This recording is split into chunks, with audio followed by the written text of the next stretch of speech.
Samantala, timbog ang tatlong sospek sa isinagawang pagsalakay sa isang drug den sa Hermosa, Bataan. Yan at iba pang rumarapidong balita mula sa probinsya, hatid ng iba't ibang istasyon sa ilalim ng MBC Media Group.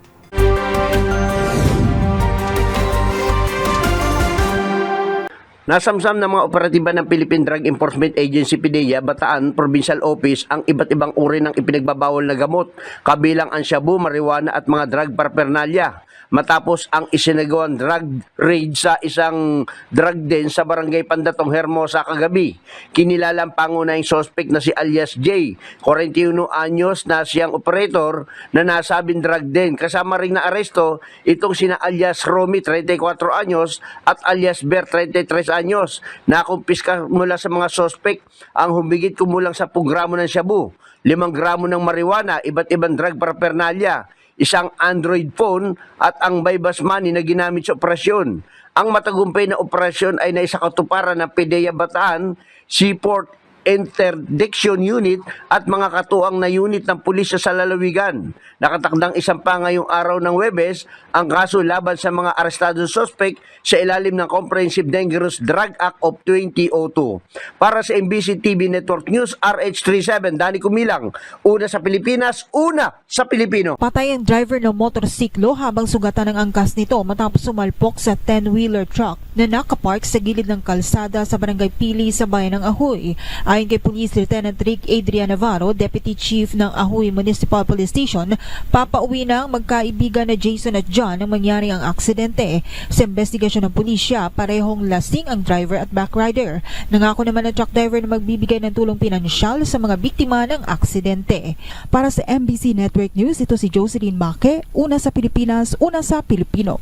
Street level individual drug suspect huli sa bypass operation sa Dagupan City, 34,000 halaga ng shabu kumpiskado. Nasa custodial facility ng Dagupan City Police Station ang isang newly identified street level individual drug suspect na 32 anyos na lalaki na residente ng syudad matapos itong maaresto sa drug bypass operation. Batay sa ulat ni Dagupan City OIC Chief of Police Lieutenant Colonel Lawrence Kate Calob, nagsagawa ng operasyon ng kanyang mga tauhan sa Special Drug Enforcement Unit sa Barangay Bunuan, Binlok sa syudad, kung saan isa ang nagkunyaring buyer at nakabili ng 5 plastic sachet na naglalaman ng hinihinalang shabu kapalit ng mark money at agad itong inaresto. Ang illegal na droga na nasamsam sa suspect ay tumitimbang ng humigit kumulang 5 gramo at may street drug price na 34,000 pesos. Nasamsam din sa pag-iingat ng suspect ang mark money ginamit sa operasyon. Kasong paglabag sa Section 5 Article 2 ng Republic Act 9165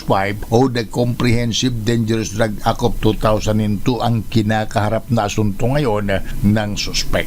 Mula sa Action Radio Pangasinan, para sa MBC TV Network News, ito si Freddy Pajardo, Aris 38, una sa Pilipinas, una sa Pilipino.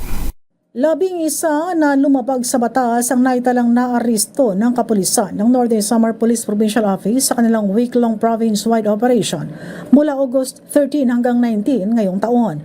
Humaharap ang iba dito sa mabibigat na kaso. Ang mga naaresto kabilang ang 2 most wanted person sa kasong pagpatay at 2 ang nahuli sa kasong robbery hold-up.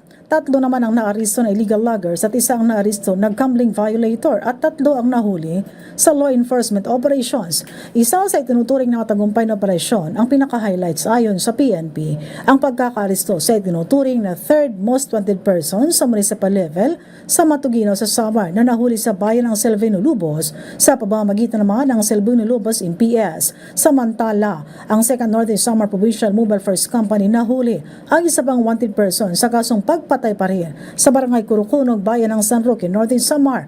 Kabilang sa operasyon ang naging matagumpay na 5-minute response time initiative kung saan nahuli ng Pambuan Police ang isang suspect sa stabbing incident sa Barangay Camparanga. Matapos na ito ay kusang sumuko. Naresto naman ng Katarman Police ang 2 suspect na sangkot sa robbery hold-up na nangyari sa Barangay Dalakit sa bayan ng Katarman. Samantala sa kampanya naman ng kapulisan laban sa illegal logging, naresto ng San Isidro Police ang 3 suspect at nasabat ang 58 piraso na kahoy na nagkakahalaga ng mahigit sa 18,000 pesos. Kasabay nito ang San Jose Police ay nakumpiska rin ang abandonadong kahoy na nagkakahalaga naman ng mahigit 6,000 pesos at ang Kapul Police na kumpiska rin ng illegal na mga kahoy na tinatayang nasa mahigit 3,000 pesos ang kabuuang halaga. Sa bayan ng Lawang, Northern Samar, naaresto ng Lawang Police ang isang violator sa Republic Act 9287 o illegal number schemes. Patuloy naman na binibigyang halaga ng PNP ang operasyon ng komunidad sa matagumpay na pagpapatupad kontra kriminalidad. Para sa MBC TV Network News, RH34, Jane Galit Bantayan ng DZRH. Una sa Pilipinas, una sa Pilipino.